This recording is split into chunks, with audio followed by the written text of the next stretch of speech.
इधर देखो, लिखना नहीं है साथ में बिल्कुल।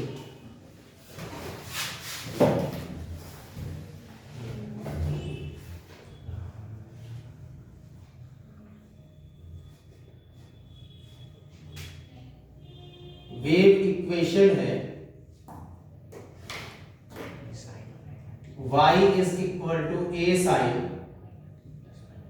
Omega t minus k x. Generally हम लोग इसी को यूज करते हैं, यानी जो पॉजिटिव एक्स एक्सिस के अराउंड ट्रेवल करती है। यस कहे या इक्वेशन में प्लस लगा हो ओमेगा टी प्लस के एक्स, केवल तभी हम यूज करते हैं कि wave is propagated along negative x axis. ठीक है, जनरली इसी को यूज करते हैं, a sin omega t minus k x. अब y इज इक्वल टू, बात नहीं, इसी को मैंने तोड़ करके लिखा था तुम लोगों को लास्ट क्लास में। ओमेगा को 2 पाई अपॉन कैपिटल टी लिख सकते हैं और k को 2 पाई बाई लैम्डा, तो 2 पाई बाहर, t upon t minus x upon lambda.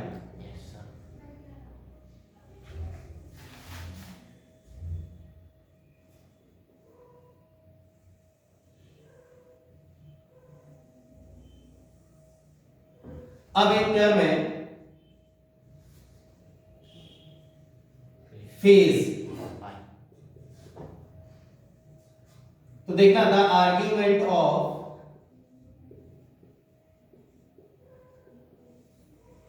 Sine function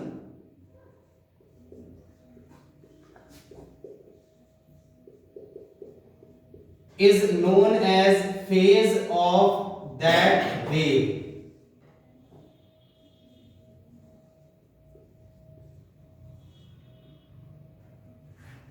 simply argument का मतलब एंगल,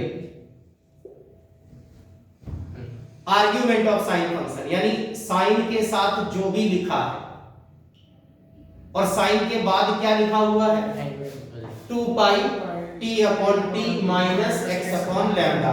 तो ये जो है, ये साइन के साथ जो लिखा है, साइन के बाद जो लिखा है, उसी को हम नाम देते हैं फेज ऑफ वेव। इसलिए फेज ऑफ वेव हो जाएगा 2 pi t upon t minus x upon lambda.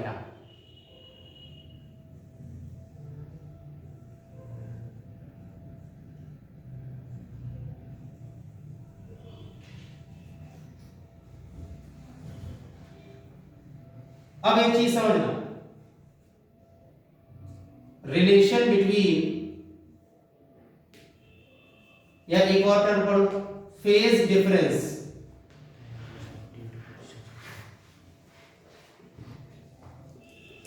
Delta phi.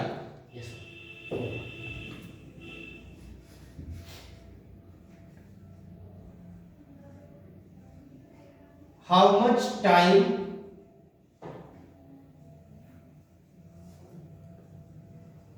or by how many steps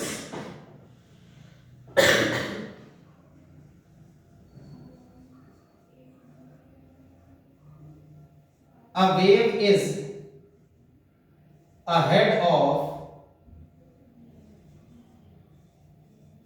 other wave gives the phase difference।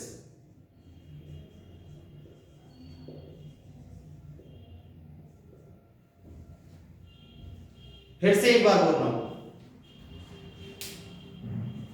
Small T यानी टाइम और स्मॉल एक्स यानी distance, ये दो है जिन पर डिपेंडेंसी शो करता है वेव का displacement. Time and distance, time and distance. तो अब मेरी बात सुनना, एक वेव दूसरी वेव से कितना टाइम आगे या पीछे, तो ये होता है time difference between two waves. या एक वेव दूसरी वेव से कितने मीटर या सेंटीमीटर या स्टेप्स आगे या पीछे, ये होता है पाथ डिफरेंस। अब मेरी बात फिर से सुनना और आराम से, मैं अभी ये सब चीजें लिखूंगा, बस एक बात दिमाग में जाने दो। एक वेव दूसरे से कितना एंगल आगे है ये तो हम जानते ही नहीं, ये हमें पता ही नहीं होता है। बोलो मत, आराम से सुनो। एक वेव दूसरे वेव से कितना एंगल आगे या पीछे है ये हम कैसे जाने? ये हमें कोई नहीं बता सकता। हम क्या जान सकते हैं, हम क्या बता सकते हैं? एक वेव दूसरे से 5 सेकंड आगे, 3 मीटर आगे, यही तो बता सकते हैं। और फिर इनकी हेल्प से एंगल डिफरेंस को फाइंड करना है। यानी जो हमें पता है वो दो चीजें, हाउ मच टाइम, यानी दो वेव्स के बीच का टाइम डिफरेंस, या हाउ मेनी स्टेप्स, दो वेव्स के बीच का पाथ डिफरेंस, डिस्टेंस डिफरेंस, ये हमें मालूम है। और हमें जरूरत है तनीषा दोनों के बीच में एंगल डिफरेंस यानी फेज डिफरेंस की। तो मैंने तुम्हें एक लाइन यहां पकड़ाई है कि अगर हमें दो वेव्स के बीच का टाइम डिफरेंस पता हो तो हम फेज डिफरेंस निकाल लेंगे। कैसे, वो अभी बताऊं। और अगर दो वेव्स के बीच का डिस्टेंस डिफरेंस मालूम है, जिसे पाथ डिफरेंस कहेंगे, क्या कहेंगे? Path difference. अगर हमें दो के बीच का पाथ डिफरेंस मालूम हो तो भी हम उसकी हेल्प से फेज डिफरेंस निकाल लेंगे। कैसे, ये अभी आएगा। और ठीक है, अब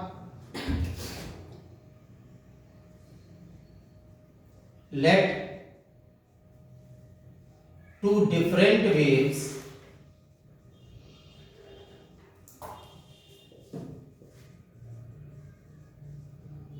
start propagation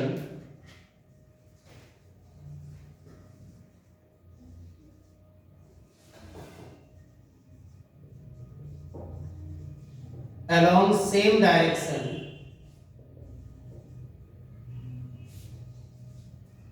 at same instant,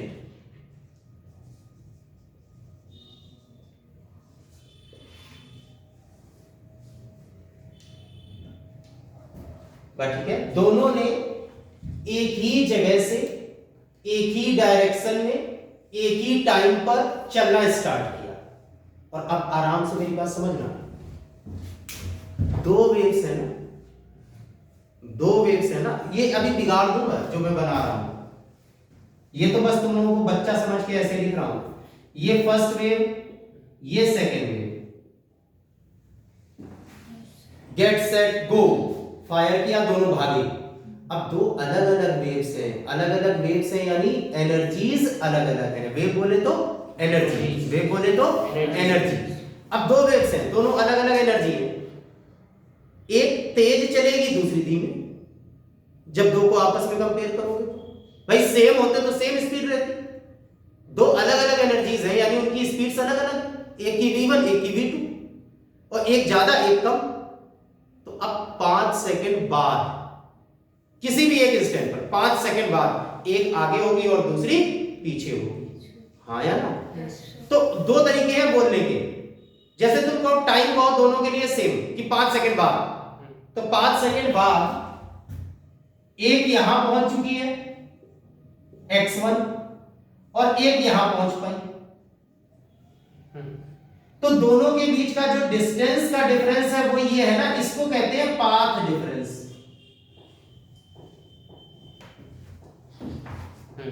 बस ठीक है। और हमें इसकी हेल्प से फेज डिफरेंस निकालना है जो हमें जरूरी है। बस ठीक है।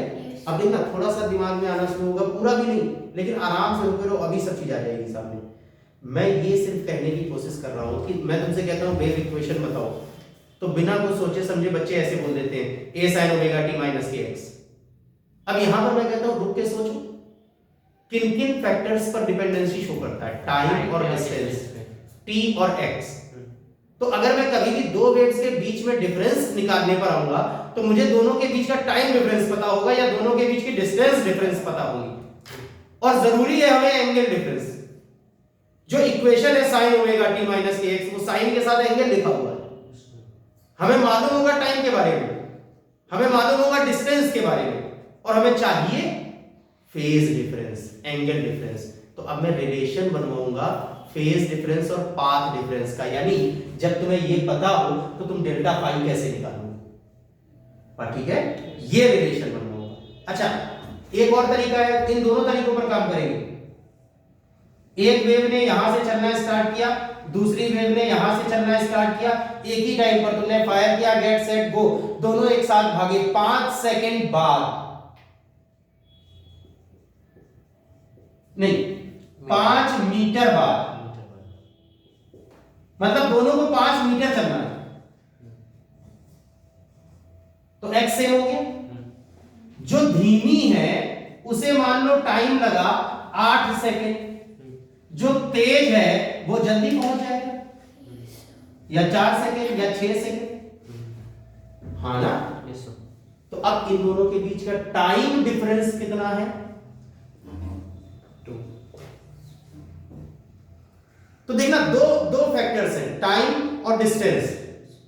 अगर मैंने टाइम फिक्स कर दिया कि दोनों को 5 सेकंड चलना है, तो पाथ डिफरेंस मिल जाएगा, इसकी हेल्प से फेज डिफरेंस निकालना पड़ेगा।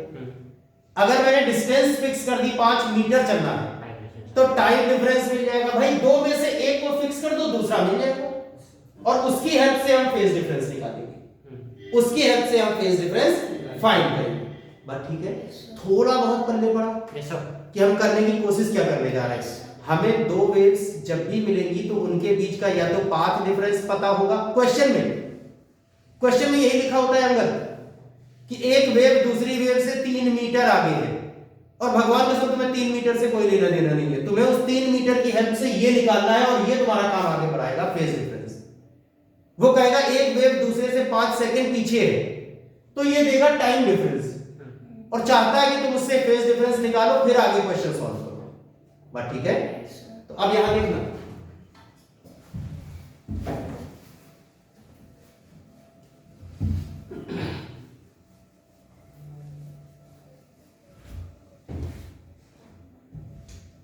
यहां से पहला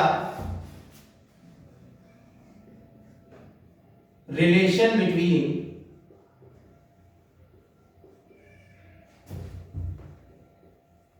phase difference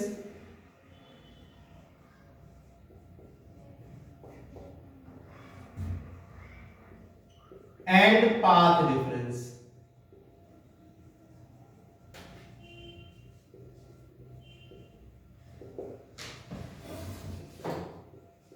Let both waves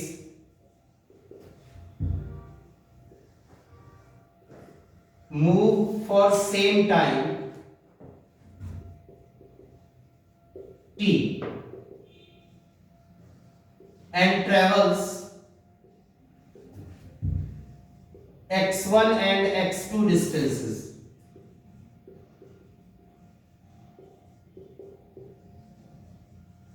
where x1 is greater than x2.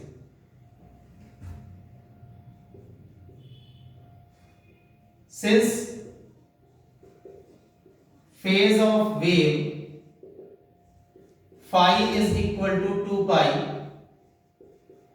t upon t minus x upon lambda, इसलिए फॉर फर्स्ट वेव phi 1 बोलो बेटा, 2 पाई स्मॉल t तो सेम है minus x1 upon lambda, and for second wave 2 pi t upon t minus x2 upon lambda.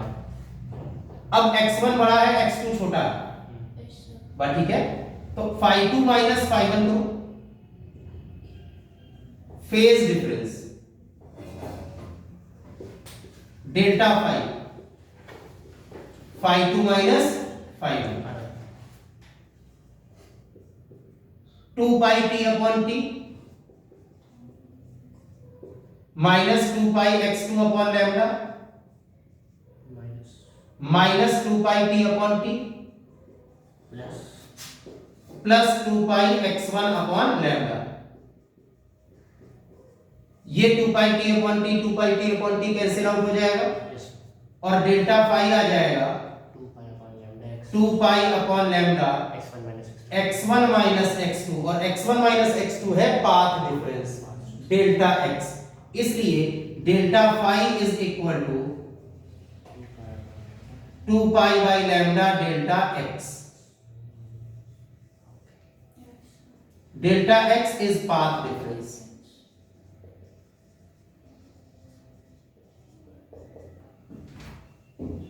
ठीक है, yes sir. इस वाला में तुमने क्या किया, टाइम सेम रखा तो डिस्टेंस अलग अलग मिल गई।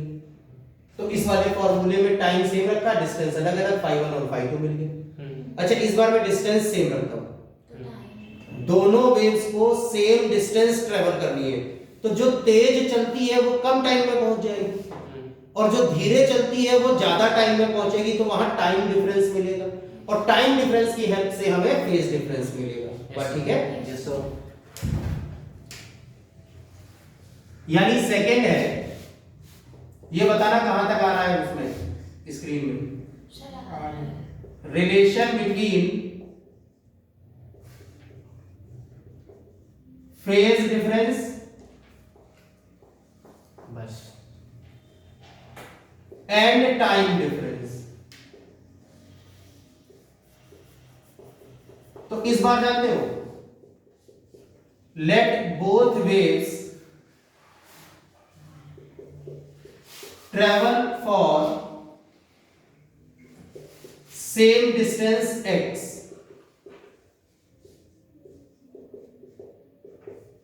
in time t1 and t2। अब जैसा हमने पहले माना था, मतलब ऐसा कोई जरूरी नहीं है वो phi1 माइनस phi2 कर दो, phi2 माइनस phi1 कर दो, कोई फर्क नहीं पड़ता, प्लस का माइनस का प्लस हो जाएगा। बात ठीक है ना? जब आगे कभी कॉम्पिटिटिव के लिए करोगे तो न्यूमेरिकल्स देख करके ये भी पता चलता है कि कब कैसे, लेकिन अभी तुम्हें कोई मतलब नहीं। तो यहां पर जैसा हमने यहां लिया था, क्या लिया, x1 is greater than x2, तो हमने क्या माना था, फर्स्ट वेव ज्यादा तेज चल रही है इसीलिए तो ज्यादा डिस्टेंस, तो यहां t1 is lesser than t2 हो जाएगा।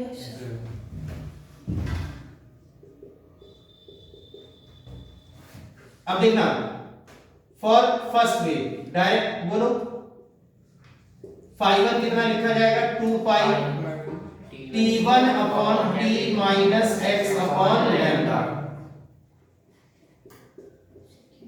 For second wave phi2 is equals to 2 pi t2 upon t minus x upon lambda। अब phi1 माइनस phi2 कर दो फेज डिफरेंस के लिए, यस सर। डायरेक्ट लिखूं, यस सर। Yes sir। 2 पाई x upon lambda वाला cancel out हो जाएगा, 2 pi upon capital T बाहर कॉमन आ जाएगा, and t1 minus t2 t1 less than t2 minus हाँ ठीक है, t2 माइनस t1, और t2 माइनस t1 है हमारे लिए time difference delta t। Delta phi is equal to 2 pi upon capital T delta t।